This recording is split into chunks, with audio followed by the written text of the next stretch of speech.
Lata Ben explaining how the yarn is spun.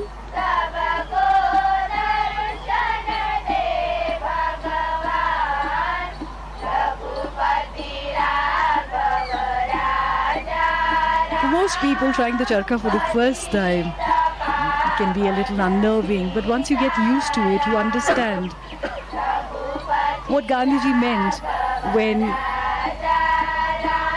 he called it the physical embodiment of his constructive program as a representation of Swadeshi, self-sufficiency, and at the same time, interdependence, because the wheel is at the center of a network of cotton growers, carders, weavers, distributors, and users.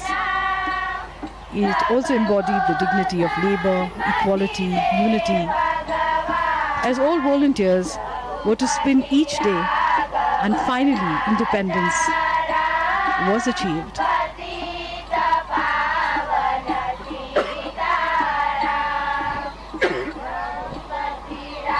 In fact, it has been called the livery of our freedom.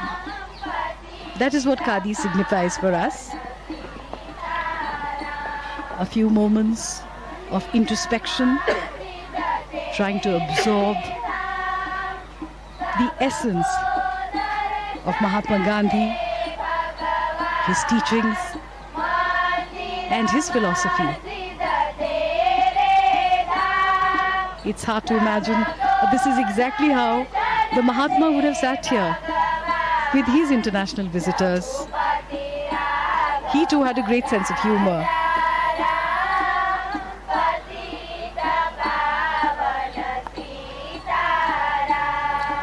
Interestingly, Gandhiji could write from both his hands, and sitting here in the veranda, he would meet a lot of world leaders and other guests, as we now see the special visitor today, the American President, Donald Trump, now penning his thoughts in the visitor's book.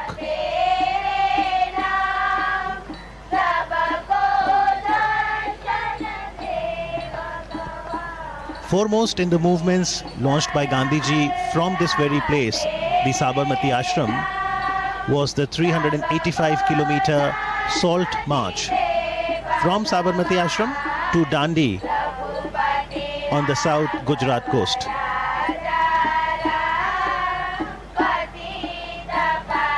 Interestingly, Gandhi Smarak Sangrahalaya, Sabarmati, is open on all days of the year, from 8:30 in the morning till 6:30 in the evening. Daily about 2,000 to 3,000 footfalls, and on a holiday, Sunday, weekend, that increases to about 5,000 footfalls.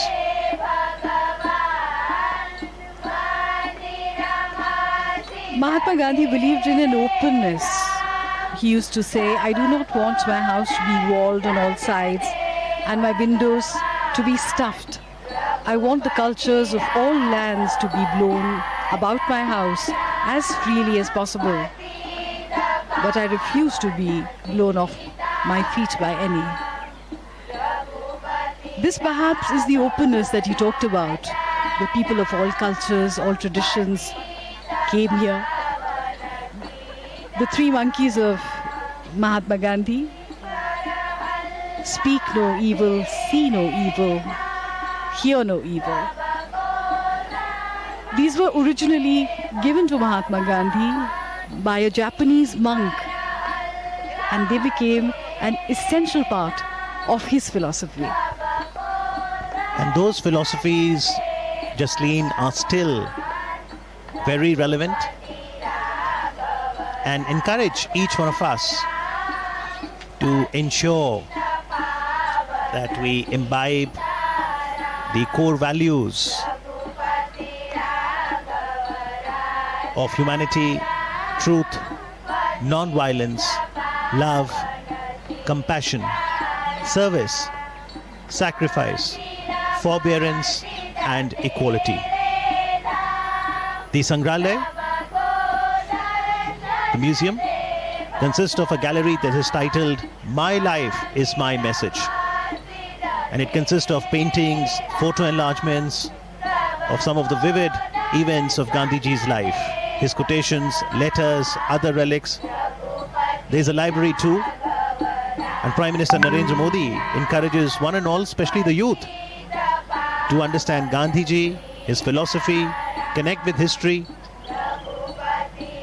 There's the archives that ensures collection, preservation and display of Gandhiji's writings, photography, voice records, films, personal belongings. As we now see President Donald Trump interacting with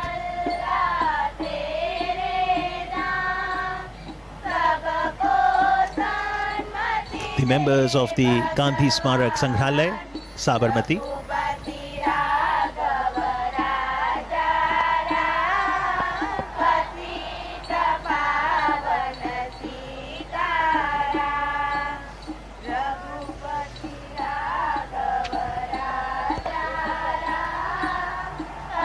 So these were few moments of reflection,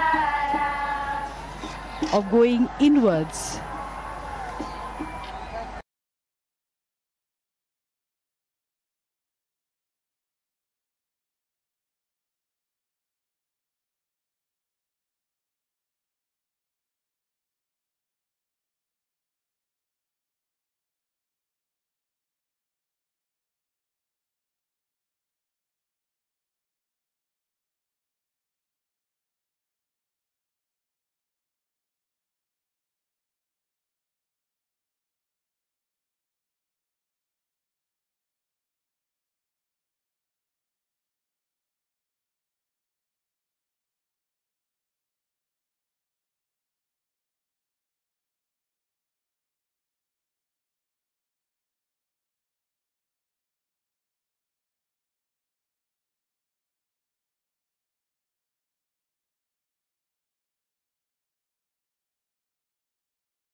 Against terrorism.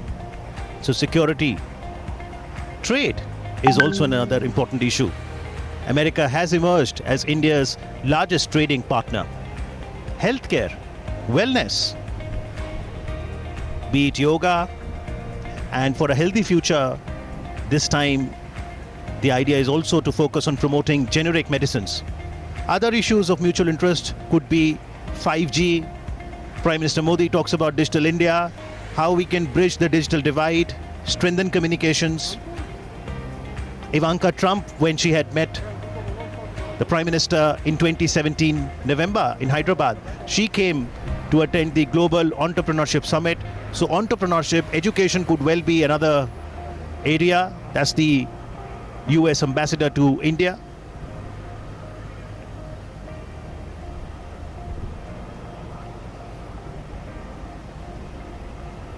The aim, of course, is to deepen the friendship between the world's oldest democracy and its largest.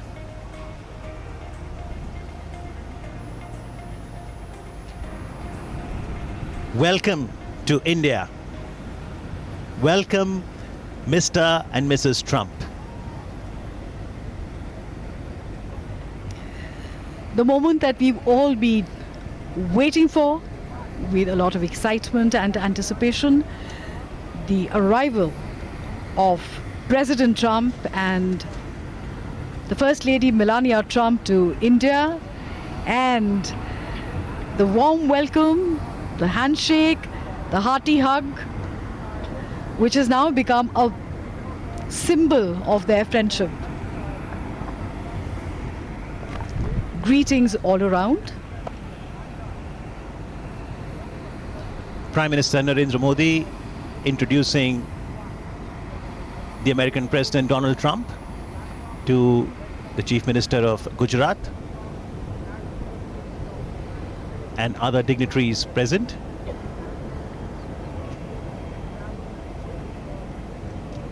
This is the first visit to India by President Donald Trump.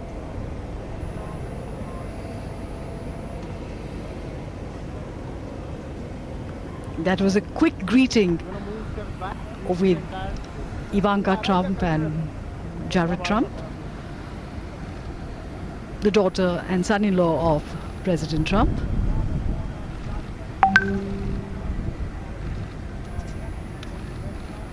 A tri-services guard.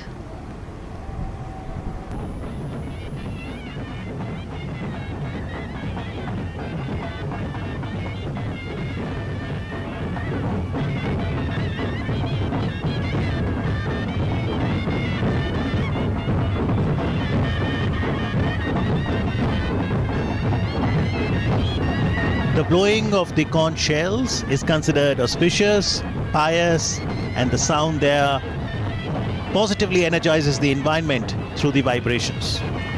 There is such a festive air here. It is as if all of India has come alive to welcome her guests. And this sort of a greeting, this sort of a reception can only be given in India.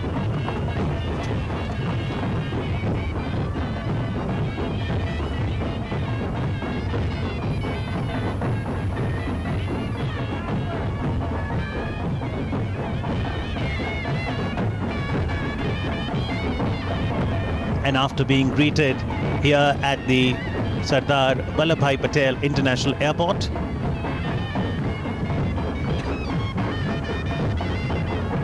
the American President, the First Lady,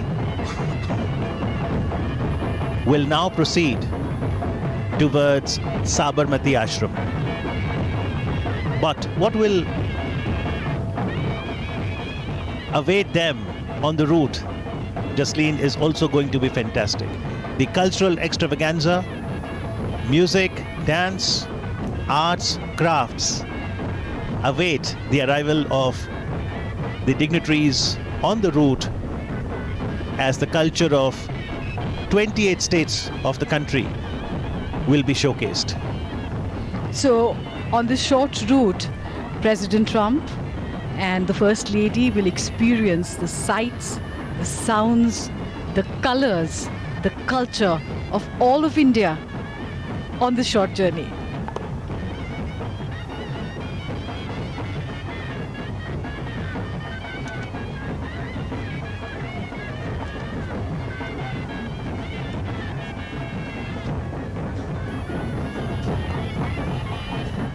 The utter joy of the dancers is infectious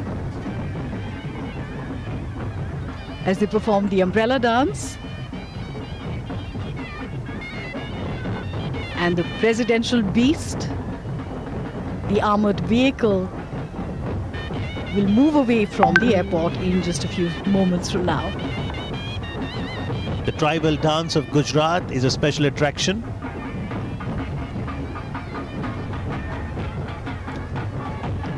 Conservation and preservation of the rich culture is so very necessary. The sheer diversity is spectacular. In the background, what you also saw was a glimpse of Goff dance, which is known as ribbon dance. Chords are loose and single once again. Completely majestic. We see the presidential cavalcade moving out of the airport, as also the cavalcade of the Prime Minister of India, Shri Narendra Modi.